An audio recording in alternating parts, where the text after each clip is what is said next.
7 out of 10 adults wake up every morning feeling either anxious or completely drained. You are probably one of them. And the worst part is not the feeling itself. The worst part is that you have been making choices every single day that push happiness further away from you without even realizing it. You say you want to be happy. Everyone says that. But nobody actually teaches you how to do it. Not your parents. Not your school. Not your boss. Not the world around you. They all told you the same thing. Work hard and happiness will come. Study hard and life will get better. Get a good job and everything will fall into place. But none of them gave you a real method. None of them sat you down and explained what happiness actually is or how it really works. So you end up doing what most people do. You wait. You tell yourself things will improve someday. You say maybe next year will be different. Maybe after you get that raise. Maybe after you move to a new city. Maybe after you meet the right person. But that someday never seems to arrive. And the years keep passing. And the waiting continues. And nothing changes. Here is the truth that most people never hear. Happiness is not something that shows up at your door. It is not a package that gets delivered when your life reaches a certain point. It is not hiding somewhere waiting for you to find it. Happiness is something you build. It is something you create. It is the result of choices you make every single day. And the most important thing you need to understand right now is this. The reason you are not happy is probably not because of your situation. Most people believe their circumstances are the problem. They think if they just had more money or a better job or a nicer apartment, everything would be fine. But research shows something very different. Studies on human happiness have found that external circumstances account for only about 10% of a person's overall happiness. That means your salary, your job title, your neighborhood, your car, the size of your apartment, all of those things combined only influence about 10% of how happy you feel. That number is shockingly small. About 50% comes from your natural temperament. That is the part you were born with. Some people are naturally more optimistic. Some people are naturally more anxious. That part is hard to change. But here is where it gets interesting. The remaining 40% depends entirely on your daily thoughts and actions. It comes from what you choose to think about. It comes from how you respond to situations. It comes from the small decisions you make from the moment you wake up to the moment you fall asleep. That 40% is the part you control. That 40% is the part that can change everything. And the real question is, what are you doing with it? Because if you are not actively working on that 40%, then no amount of external success will make you feel fulfilled. You could win the lottery tomorrow, and within a few months you would be back to feeling the same way you do right now. You could get the dream job you have been chasing for years, and within weeks the excitement would fade. You could move to the most beautiful city in the world, and after a short time it would just feel normal. This is not just a theory. This has been proven over and over again. Psychologists call it hedonic adaptation. It means that human beings have an incredible ability to adapt to any new situation. When something good happens, you feel a burst of joy. But that joy fades quickly. Your brain adjusts to the new normal, and you end up right back where you started emotionally. The same thing happens with negative events, by the way. People who go through terrible hardships often return to their baseline level of happiness after some time. The brain is designed to adapt. That is how we survived as a species. But it also means that chasing external things for happiness is like running on a treadmill. You keep moving, but you never actually get anywhere. So what actually works? What can you do to genuinely become happier? The first step is the simplest one to understand but the hardest one to take. You have to choose happiness. You have to make a conscious, deliberate decision that you are going to work on being happier. That sounds almost too simple. It sounds like something you would read on a motivational poster and roll your eyes at. But most people never actually make this choice. They talk about wanting to be happy. They complain about not being happy. They fantasize about what happiness might look like. But they never sit down and say, I am going to do something about this starting today. And there is a reason for that. Unhappiness is comfortable. That might sound strange, but think about it. When you have been anxious or sad or stressed for a long time, that state becomes your normal. It becomes familiar. And your brain likes familiar things. Your brain is wired to prefer what it already knows, even if what it knows is painful. There is a strange kind of safety in suffering you are used to. An unfamiliar version of happiness feels risky. It feels uncertain. And uncertainty is something the human brain works very hard to avoid. So without even realizing it, you keep yourself stuck. You stay in that anxious space. You stay in that sad place. You keep repeating the same patterns because at least those patterns are predictable. Breaking out of that cycle requires a decision that nobody else can make for you. No therapist can make it for you. No friend can make it for you. No partner can make it for you. They can support you. They can encourage you. They can walk alongside you. But the decision has to come from within. You have to be the one who says, I am done being comfortable in my discomfort. I am ready to try something different even though it scares me. Once you make that decision, the next thing you need to work on is the way you think. This is where most people get it wrong. They try to change their life without changing their thoughts. They try to build new habits and set new goals while still running the same mental programs that have been making them miserable. It does not work that way.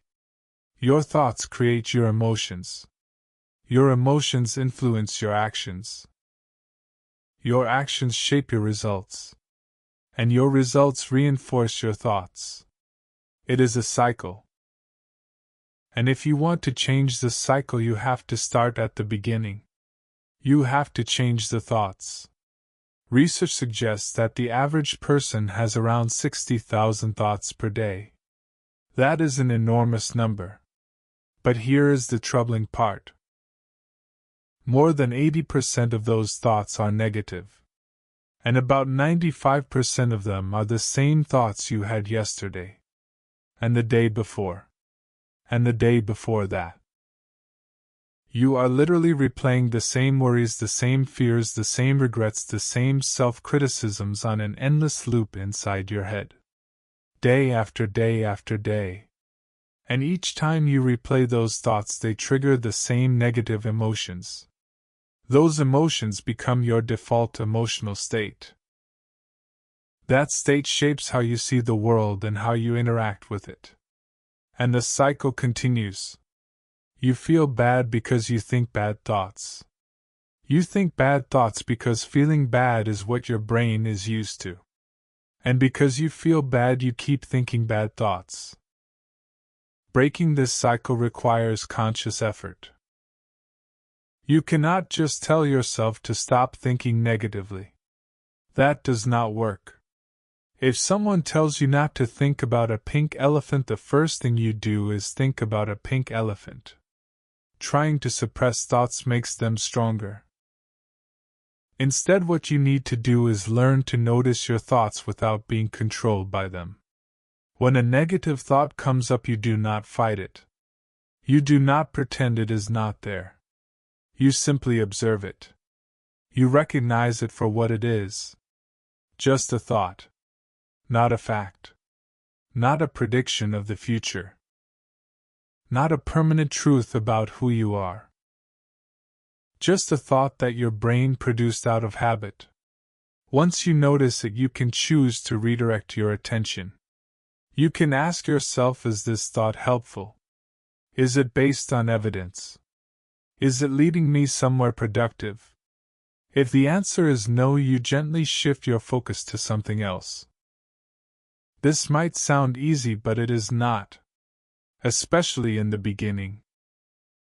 You have spent years, maybe decades, running those same thought patterns. Your brain has built thick neural highways for negativity. Trying to think differently feels forced and awkward at first. It feels fake. You might even feel silly doing it. But here is what you need to remember.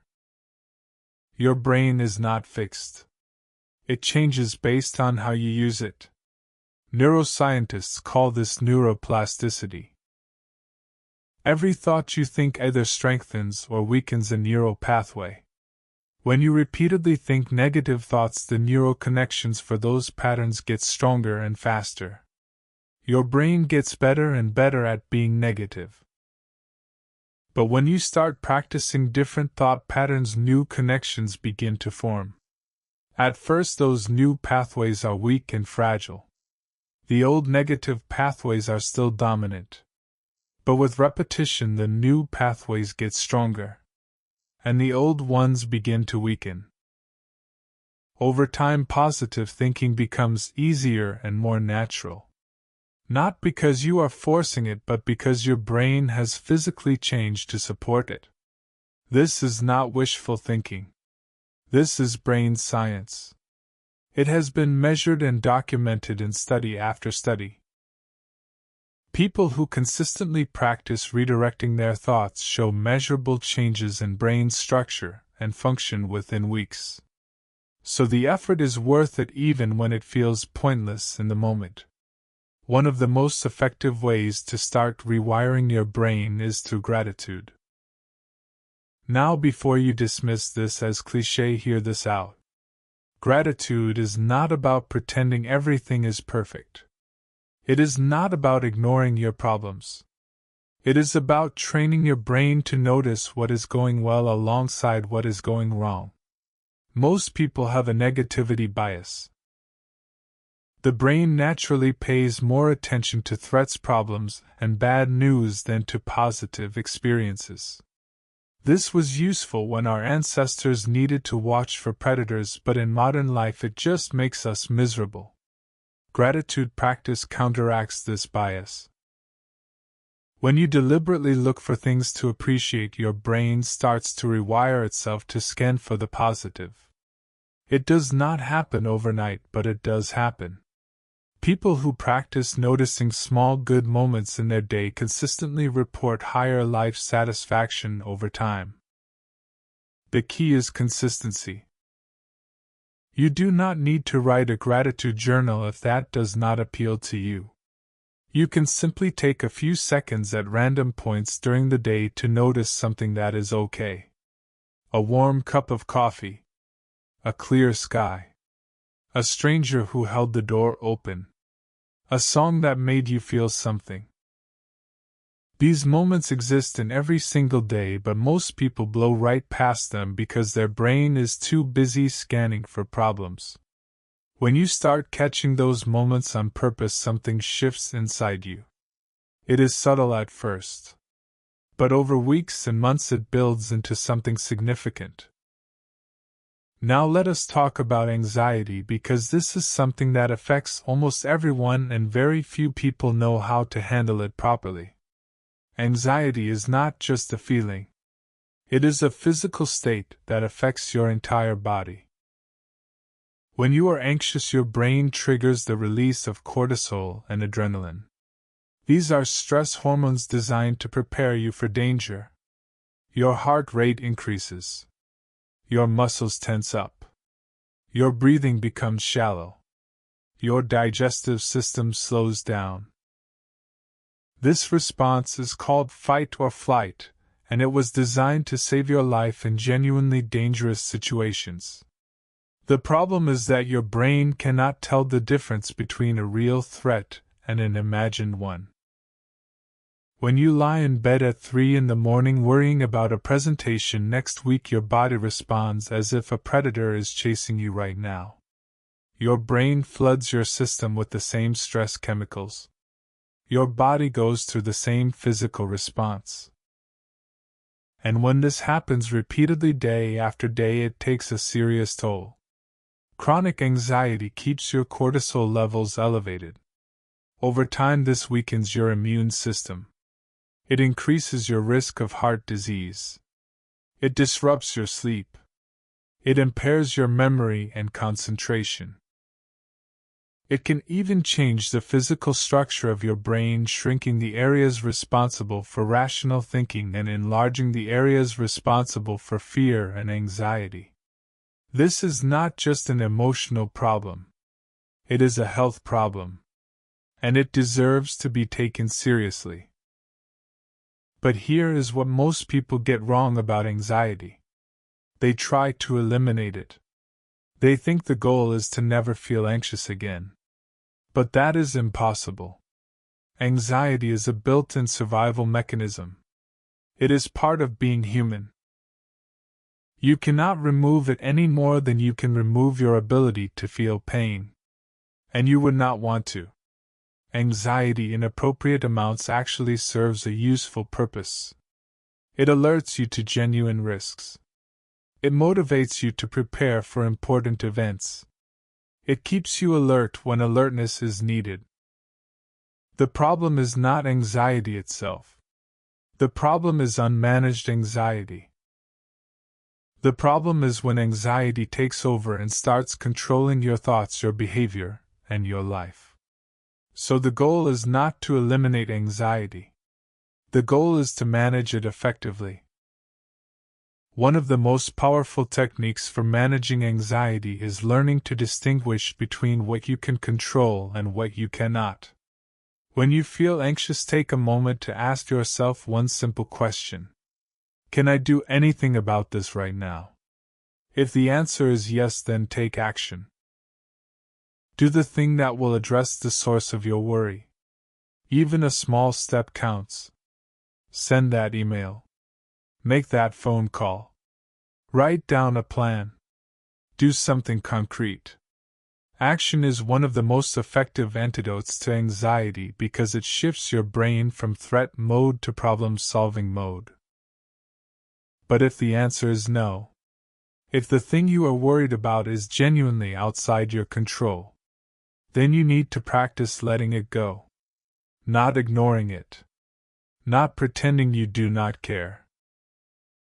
But consciously recognizing that spending mental energy on something you cannot change is like pouring water into a bucket with no bottom. No matter how much you pour, nothing stays. All you end up with is wasted energy and heightened distress.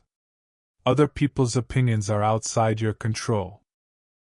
Economic conditions are outside your control. What your company decides to do is outside your control. What happened in the past is outside your control. Spending hours worrying about these things changes absolutely nothing except your own stress level. On the other hand, your own actions are within your control. Your attitude is within your control. How you spend the next hour is within your control. What you choose to focus on is within your control. Directing your energy toward the things you can actually influence creates a sense of agency. And that sense of agency is one of the most powerful antidotes to helplessness and despair. Making this distinction a habit can genuinely transform your daily experience.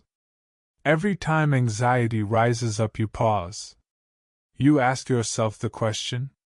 You sort the worry into the right category. And then you act accordingly. Over time, this becomes second nature. And when it does, you will find that anxiety loses much of its grip on you. It does not disappear. but it stops running the show. There is another critical piece to managing your mental state, and most people completely overlook it. You need to give your brain rest. Actual real rest. Not scrolling through social media. Not watching videos. Not checking the news. Those things feel like rest, but they are not. Every piece of content you consume is additional stimulation for your brain. Every notification, every headline, every comment section is another demand on your attention and your emotional processing system. Modern life bombards you with more information in a single day than people 100 years ago encountered in an entire year. Your brain was not designed for this level of input. And when it never gets a break, it starts to malfunction. You become more reactive. Small things set you off. Your patience shrinks. Your ability to focus deteriorates. Your emotional regulation breaks down. You feel overwhelmed by tasks that should not be overwhelming. This is not a character flaw. This is what happens to any brain that is chronically overstimulated. The solution is deliberately unplugging for short periods every day. 15 to 20 minutes is enough to start. During this time, you remove all external stimulation. No phone. No music. No television. No conversation. You simply sit or walk in quiet and let your mind settle. Some people call this meditation. Some people call it mindfulness. Some people just call it quiet time. The label does not matter. What matters is that your brain gets to stop processing input for a few minutes. This is not just a nice idea. Research has shown that people who practice mindfulness or meditation for just 8 weeks show measurable reductions in the size of the amygdala. The amygdala is the part of your brain responsible for processing fear and anxiety. When it shrinks, you literally become less reactive to stress. Your emotional baseline shifts. You become calmer not because you are trying to be calm, but because your brain has physically changed. This is one of the most well-supported findings in modern neuroscience. And the beautiful thing is that it does not require any special equipment, or training, or money. It just requires you to be still for a few minutes each day. That is it. Now let us move to something that has a direct impact on the outcomes you experience in life. Your expectations. What you expect to happen matters far more than most people realize. This is not about magical thinking. This is not about manifesting or the law of attraction or any of that. This is about a well-documented psychological phenomenon called the self-fulfilling prophecy. When you expect something to go well, you behave in ways that increase the likelihood of that outcome. You put in more effort. You approach the task with more energy and confidence. When obstacles appear, you treat them as problems to solve rather than reasons to quit. You persist longer. You stay engaged. And all of that effort stacks the odds in your favor. When you expect something to fail, the opposite happens. You hold back. You invest less energy. You approach the task half-heartedly. And when the first obstacle appears, you say to yourself, "I knew this would not work." You use the difficulty as evidence to confirm what you already believed. And then you stop trying. Same situation. Same conditions. Completely different outcomes. The only variable is what you expected going in. This does not mean you should be blindly optimistic. That can be just as harmful as constant pessimism. Blind optimism leads you to ignore real problems, take unnecessary risks, and fail to prepare for legitimate challenges. What you need is realistic optimism. That means you look at a situation honestly. You acknowledge the difficulties. You recognize the obstacles. But you also hold open the possibility that there might be a way through. You ask yourself, what is the best I can do in this situation? And then you do it. You give your best effort without attaching your sense of self-worth to the outcome. If it works out, great. If it does not, you learn from it and try something different. This mindset is not naive. It is strategic. And it works. Now let us talk about goals, because having direction in your life matters more than most people understand. When you are anxious and overwhelmed, the natural instinct is to just survive. Just get through the day. Just make it to the weekend. Just hold on until things get easier. And there are times when survival mode is necessary. But if survival mode becomes your permanent way of living, you are in trouble. A life without direction is a life without purpose. And a life without purpose is extremely vulnerable. Every small setback feels catastrophic because there is nothing pulling you forward. Every bad day feels like evidence that life will never improve because you have nowhere to look except backward or downward. Having goals changes that equation entirely. A goal gives you a reason to keep moving. It gives you something to work toward. It gives you a framework for deciding what matters and what does not. When you have a clear direction, even difficult days become more bearable because you can see them as part of a larger journey, not as the sum total of your existence. Your goals do not need to be grand or dramatic. You do not need to plan to start a company or write a book or climb a mountain. 3 simple areas are usually enough to cover the basics: your health, your finances, your personal growth. Within each area, you can set small, achievable targets. For health, maybe it is walking for 30 minutes a day or cooking one healthy meal instead of ordering takeout. For finances, maybe it is saving a small amount each month or finally looking into that retirement account. For personal growth, maybe it is reading one book this month or learning a new skill online. The size of the goal does not matter nearly as much as the consistency of effort. Big ambitious goals that you never follow through on are far less valuable than small modest goals that you work on every single day. Because it is the daily effort that compounds. One day of effort does not change your life. Neither does 2 or 10. But 365 days of small consistent effort absolutely does. That is how real change works. Not through dramatic overnight transformations, but through the quiet accumulation of tiny actions repeated day after day until one morning you wake up and realize you are not the same person you were a year ago. Something has shifted. And that shift came from the hundreds of small choices you made along the way. The way you respond to problems also plays a major role in the quality of your life. Most people fall into one of 2 traps when they encounter a problem. They either panic and scramble for an immediate solution, or they shut down and decide the problem is unsolvable. Both responses are counterproductive. When you panic, your brain enters threat mode. Your prefrontal cortex, the part responsible for rational thinking and creative problem solving, goes partially offline. Instead, your amygdala takes over, flooding you with fear and urgency. In this state, you make impulsive decisions.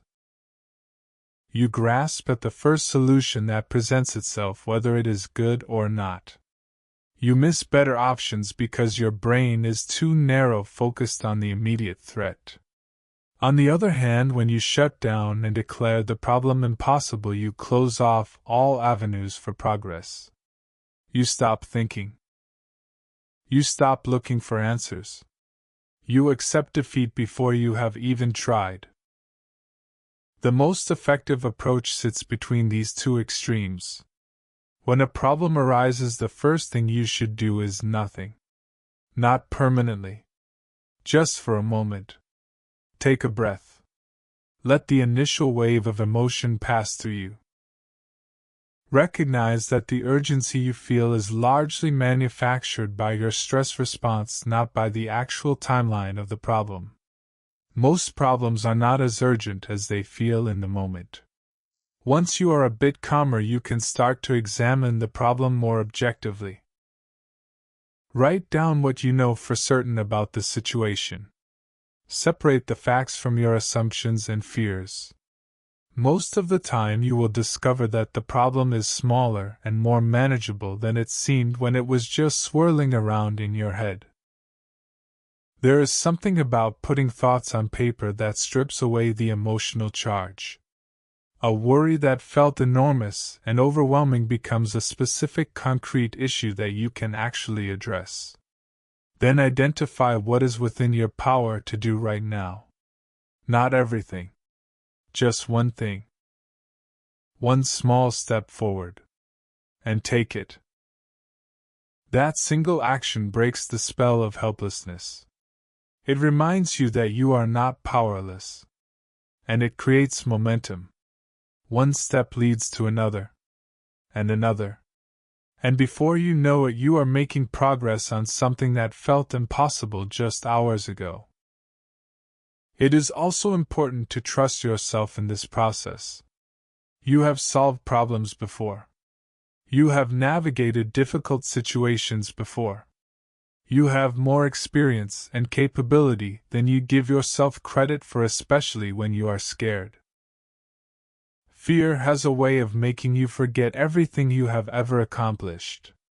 It makes you feel like you are starting from zero. But you are not. You carry every lesson, every challenge, every victory from your entire life within you. Even if you cannot see the solution right now, that does not mean it does not exist. Sometimes the best ideas come when you stop trying so hard to find them. This is why breakthroughs often happen during a walk, or in the shower, or right before falling asleep. When your conscious mind relaxes, your subconscious has room to work. It sifts through information you have gathered and makes connections your anxious, overthinking mind could not see. So when you are stuck on a problem, sometimes the most productive thing you can do is step away. Go for a walk. Do something unrelated. Give your brain space.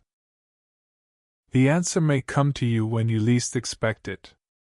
And even when a problem feels truly overwhelming, even when you cannot see any path forward at all, holding on to the belief that a solution exists somewhere is not foolish optimism. It is a practical strategy. Because belief affects behavior. If you believe there is a way forward, you keep looking. And as long as you keep looking, you increase your chances of finding it. If you believe it is hopeless, you stop looking. And when you stop looking, you guarantee the outcome you feared.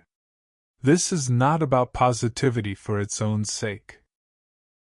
It is about keeping the door open for possibility. Now there is one more area we need to address, and it is something everyone goes through but very few people talk about openly. Loss. At some point in your life you will lose something or someone that matters deeply to you.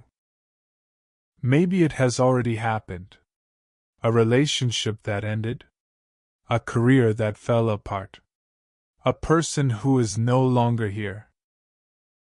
Loss is one of the most painful human experiences, and it has the power to reshape your entire life for better or for worse depending on how you move through it. The most common response to loss is rumination. You replay the events over and over. You ask yourself what you could have done differently. You imagine alternate timelines where things turned out better. You analyze every decision, every conversation, every moment, looking for the point where everything went wrong. This is natural. This is your brain trying to make sense of something painful. And to a certain extent it is necessary. You need to process what happened. You need to feel the grief, the sadness, the anger, the confusion. Suppressing those feelings does not make them go away. It just pushes them underground where they fester and grow and eventually emerge in unhealthy ways. Unexpressed grief can show up as chronic anxiety, irritability, physical health problems, relationship difficulties, or a persistent sense of emptiness that you cannot explain. So the first step after loss is to allow yourself to feel whatever you feel. Do not judge your emotions. Do not tell yourself you should be over it by now. Do not compare your grieving process to anyone else's. Everyone processes loss differently, and there is no correct timeline.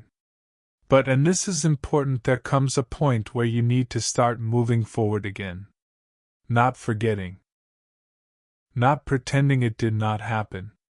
Not minimizing the importance of what you lost. But deliberately and gently re-engaging with life. This is where many people get stuck. They feel guilty about moving on, as if letting go of the pain means letting go of what they lost. But that is not true.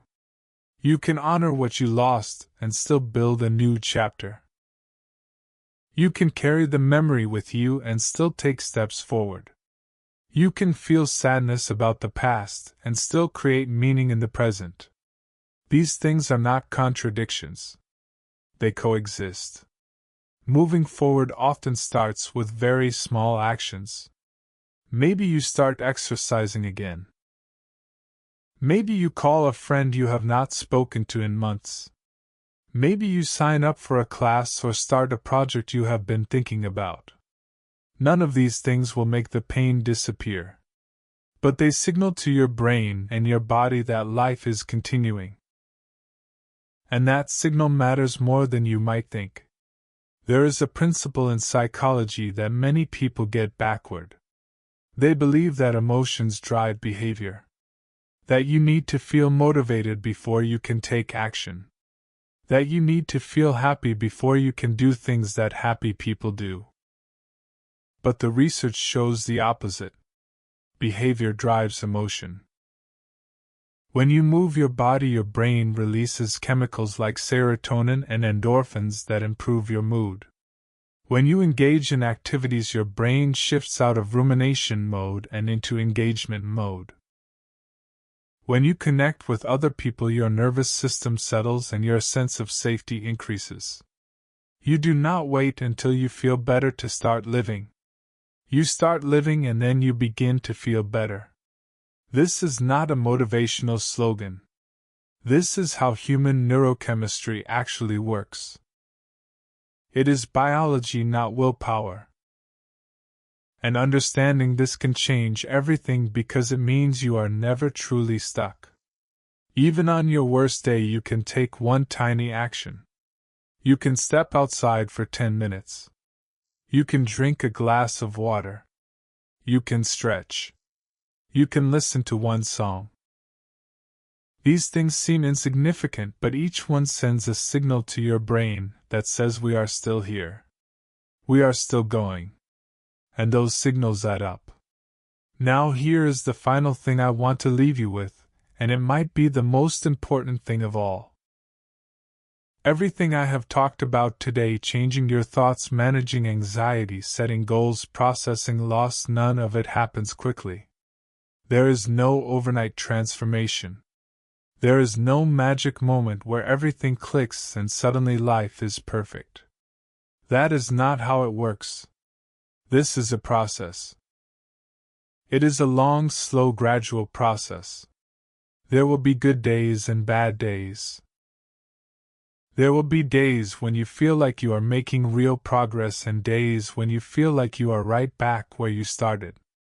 There will be moments when the new habits feel natural and moments when the old patterns pull you right back in. That is normal.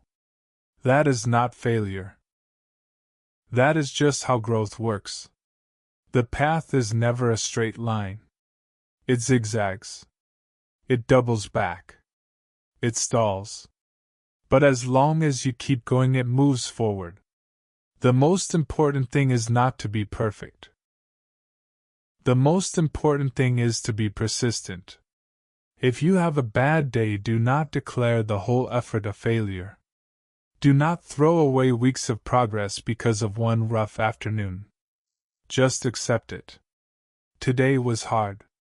Tomorrow I will try again. That attitude is everything. Because the people who eventually build genuinely happy lives are not the ones who never struggle. They are the ones who refuse to stop trying. They fall down and they get back up. They have terrible days and they show up again the next morning. They doubt themselves and they keep going anyway. That is what it takes. Not talent. Not luck.